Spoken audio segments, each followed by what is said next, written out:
Hello दोस्तों, मेरा नाम है सरबजीत सिंह और आप देख रहे हैं टेक केस के। दोस्तों आज मैं आपको बताऊंगा कि Redmi 8A Dual में आप स्प्लिट स्क्रीन मोड का यूज़ कैसे कर सकते हैं। तो चलिए दोस्तों, बिना किसी देर के वीडियो शुरू करते हैं। इसके लिए दोस्तों आपको सबसे पहले ये जो लेफ़्ट साइड में बटन होता है जिससे हम ऐप्स को क्लोज़ करते हैं, उस बटन को क्लिक करना है और जिस भी ऐप को आपको स्प्लिट स्क्रीन मोड में यूज़ करना है आपको सिंपली उसे लॉन्ग प्रेस करना है और ये वाली सेंटर वाली ऑप्शन पर क्लिक कर देना है।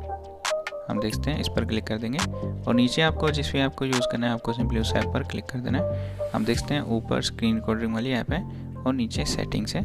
आप यहाँ से ऐप के साइज को एडजस्ट कर सकते हैं। अगर आपको स्प्लिट स्क्रीन मोड को ऑफ करना है, या तो इसे पूरा नीचे की ओर ले जाकर छोड़ देना है या पूरा ऊपर की ओर ले जाकर छोड़ देना है, तो ऐसे स्प्लिट स्क्रीन मोड ऑफ हो जाएगा।